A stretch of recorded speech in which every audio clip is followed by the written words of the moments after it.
within Nyingma and Kagyu and Sakya and Gelug, all my old teachers, all the Rinpoches, the Vajra masters that I knew before, and I meet them again as a reincarnation, then I had that experience of understanding.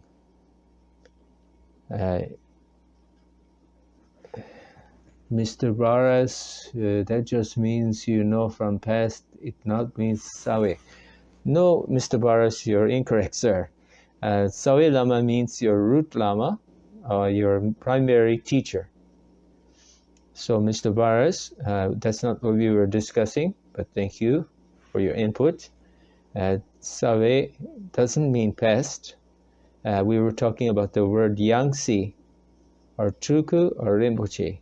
Those means Nirmanakaya emanation, and means making a special promise from your previous life that you'll be reborn in whatever form, or whatever time, and whatever place is beneficial to all sentient beings. And then, of course, also necessary is to practice Phowa before you separate the consciousness from the human body and enter to the bardo. And within the bardo state, you would have to realize that all that appears is the manifestation of your mind. So whatever you would see, that's the manifestation of your mind. And I can quote Machig Labdron. There was a man who came and he tried to frighten the villagers. He said, "Oh, behind that rock, there's demon, there's ghost, there's spirit behind that rock. Look out over there. That terrible thing is there. Be afraid of that." And Machig Labdron very calmly and clearly said, whatever appears, that is manifestation of your mind. And you can cut through the ignorance and realize the absolute nature. Her teacher was Padma Sanji. And then Machig Labdron defeated so many male teachers in the logical debate because she realized what was already there. She didn't need to fabricate anything, and it wasn't based on intellectual understanding as some of her debate opponents were. But the purpose of debate, unlike Western philosophical debate, which dates back to Plato, within Tibetan debate, and there's no winner and there's no loser. And usually we will put arm around each other's shoulder and go have some chai together.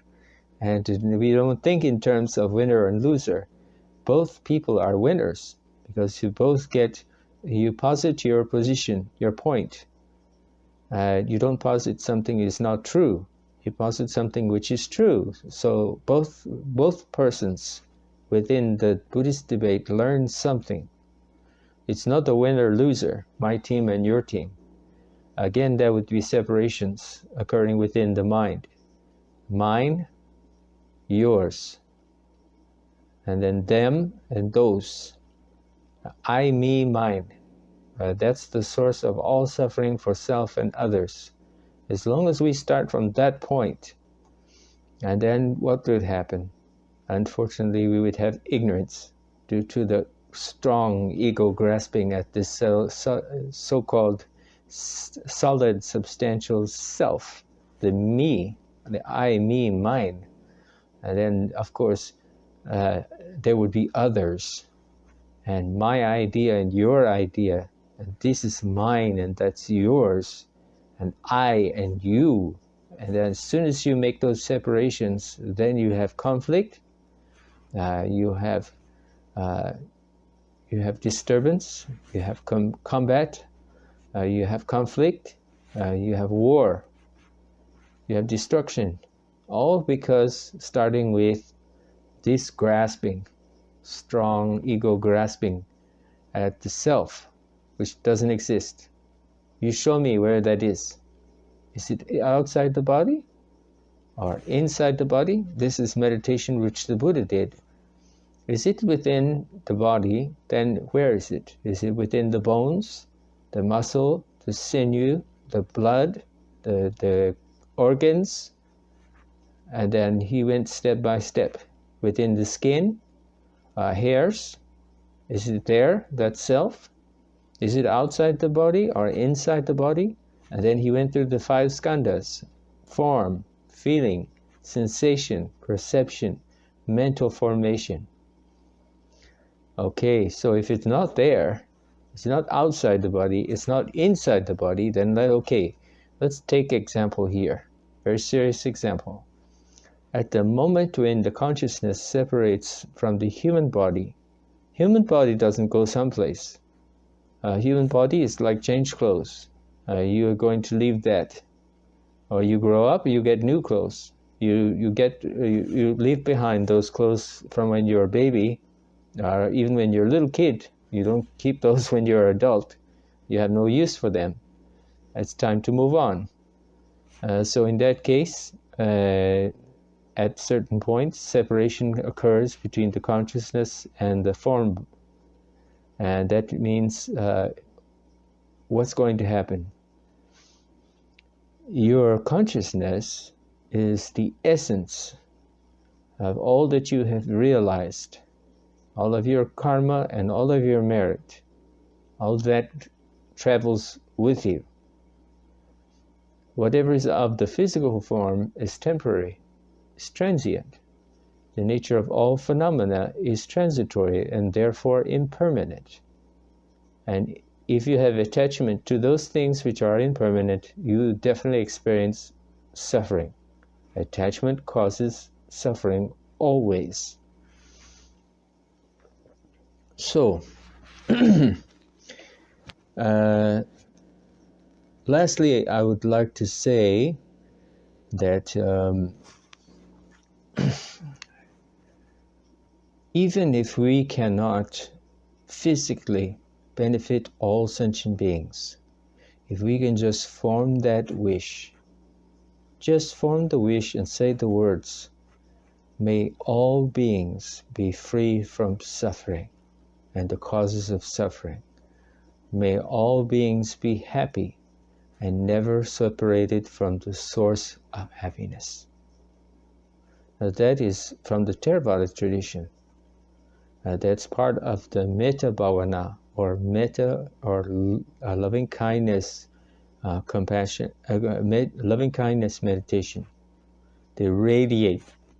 You sit and you radiate loving kindness to all beings in all directions.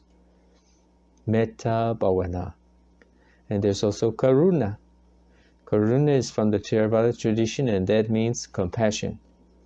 So we could only compare that to Janchusen, or Bodhicitta, which is special kind of compassion. And at the time when we are generating Bodhicitta, mental attitude, we would reflect on all the kindness, all the mercy, all the compassion, all the understanding, all the acceptance, all the love that we have received, not just from one person, not just close ones, like family or relatives or friends, even casual people who did something nice, even little thing, then we could reflect on those people and try to generate the attitude, the mental attitude of bodhicitta, loving kindness towards all beings. And that is how we can honor those people who have given all those things to us, all Mother Sentient beings through countless lifetimes, who have given us compassion, who have given us love, who have given us kindness and acceptance and mercy and forgiveness. Forgiveness can be very powerful. It is through the attachment to the situation, and we are unable to forgive only because of that attachment. And of course, if we can't forgive, it becomes like a poison. It will never bring us one moment of peace or happiness if we can't forgive. We can let go. We can let go of that experience and let it be. There is a practice in the Theravada school where we just focus on the breath first, and that is Shamatha. And we have that also in the Tibetan tradition. Tulku Pema Wangyal talked about that with me, and which he received that teaching from Chabje Trishig Rinpoche, who gave me my Gelon Dompa. So I was extremely fortunate because I very strong heart connection with the Rimei tradition, non-sectarian. And then therefore, when we say, this is a bad thing that someone said about me, that is like, or this is good thing, if we are a teacher and we are lifted up by compliments and gifts and praise, and then our mind is disturbed. If we think we are somebody special, we have the right to sit there on that throne like a king, and those others below us are those servants, the little people in our life, and that's why we're up there.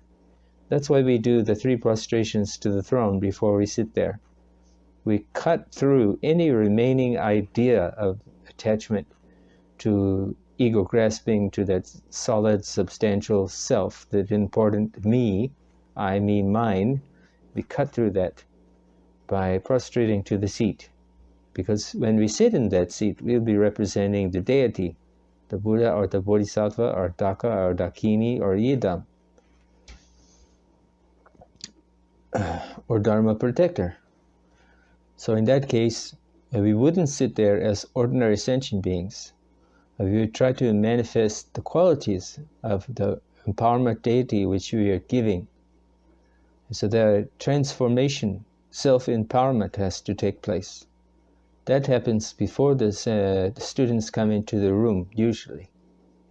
That's been my experience. Or, doesn't matter, maybe no time for doing that self-empowerment before students comes in. So you have to do in the midst of all that chaos, not very easy. You need concentration and contemplation, reflection and meditation in order to do the self-empowerment. And then if we're going to give empowerment, we should have fulfilled the commitment of the practice, and we should have done retreat in order to do that.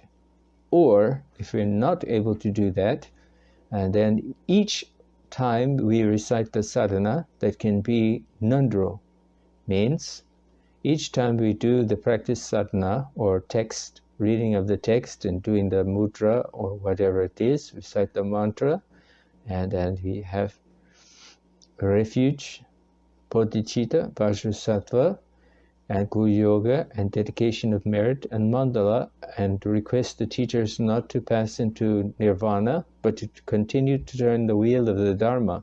And then lastly, we have long life for the pairs, for teachers of all lineages, dating all the way back to the Buddha. Not just our tradition, our lineage. Again, that is attachment. And what does it do? Cause suffering, always. Attachment causes suffering. So, our teachers doesn't want us to say something like, I belong to Drikang Kagyu, and therefore I cannot do some practice designated as a Rupa Kagyu, or Karma Kagyu cannot do Drikang Kagyu. Oh, no, that's not true. If we have such a limited perspective, then that is like, I'm staying inside my box, and therefore I don't go inside your box, and I can't come over there, and you can't come over here. That's a very limited perspective, which of course means we don't expand, we just stay static. We want to constantly expand our mind, make it more spacious, and relax into the natural state of our mind, the Tathagathagarba, or the Nirmanakaya, the Buddha mind, which can occur at any moment. At certain point, you realize the Buddha mind by relaxing into the essence, free expanse essence. So I like to think of compassion and wisdom like this. For the wisdom, it's radiating, it's clarifying, it's purifying. It's like the sun. And for compassion, it's cooling, it's calming, it's able to provide light but not heat. So therefore, it's illuminating.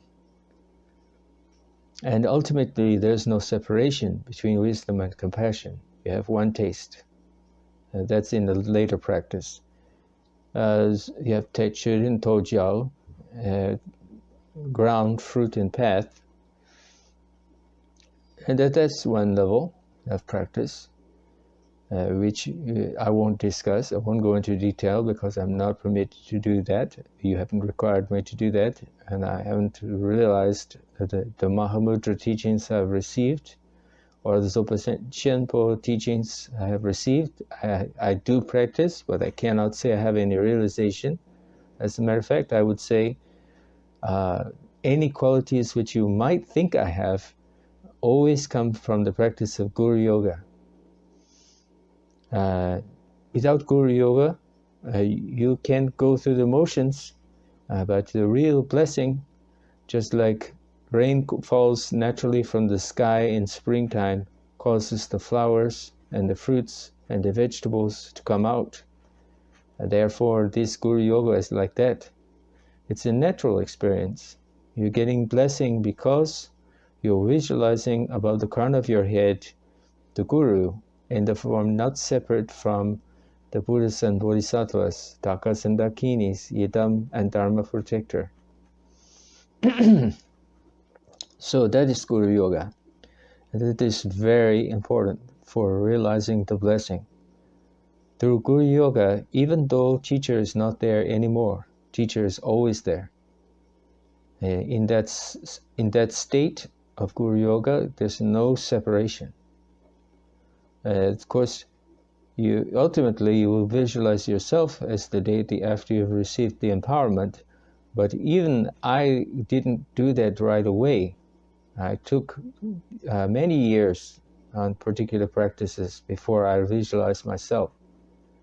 I didn't want it to be fabricated. I want to really transform my mind and my perspective of I want to transform my mind and my perspective of what's really occurring, not to fabricate. We don't want that. When we are in the natural state, there's no fabrication. We are just realizing the essence, the true nature, the Buddha mind, the Dhammakaya, Tathagathagarba, and that's always present. Much as when we do prostration, there's no external thing that we are prostrating to. We are actualizing our Buddha nature by prostrations. We are cutting through, much like in the practice of Chod. We cut through the ego, the very strong ego grasping. In the practice of Chod, and then we would make a visualization, and we would cut through by offering this very precious human rebirth, physical form, according to what instructions we have received, Shije Chod or Machig Chod, or whatever tradition of Chod we practice. And then we would use Damaru and bell, and also we might use Purba, as in the practice of the Dorji Purba, which is my Yidam. Then we do as we are instructed to do. And it doesn't mean that others doesn't get realization from their practice. Again, that would be attachment. Any form of attachment causes suffering for ourselves and for others. That is like if you constantly say, my neighbor has a fence, therefore I cannot cross over. No, you reach across that, you talk across that fence, and you reach across that fence, and sometimes you cross over to your neighbor's house and meet them and have a good time and enjoy it together. There's always common ground. We should never say, oh, that tradition is less than mine. That teacher is not my teacher. we should honor all teachers of all traditions and all lineages, all the way back to the Buddha. If we ever said something terribly negative out of ignorance about another teacher, another tradition, another lineage, then that is accumulate heavy negative karma for ourselves. And then, of course, we would make those people who are practicing another lineage or another tradition or following another teacher very unhappy. And that's not the purpose of practicing Dharma. We want to benefit countless sentient beings. We recite, may I be able to empty out the ocean of samsara from every form of suffering until there's no more suffering anymore.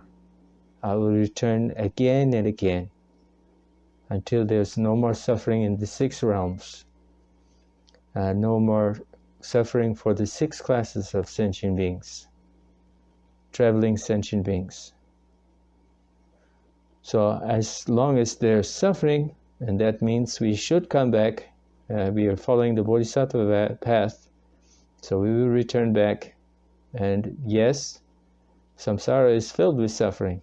No matter which level we are at, from the heights to the lowest level of samsara, there's suffering. So we are making a promise to come back and to endure that for the purpose of benefiting all sentient beings. That's the core of the Bodhisattva vow. We're not taking this Bodhisattva vow for status. I hope not. Otherwise it's wasted. So before I was saying that compliments and insults is like invisible pearl.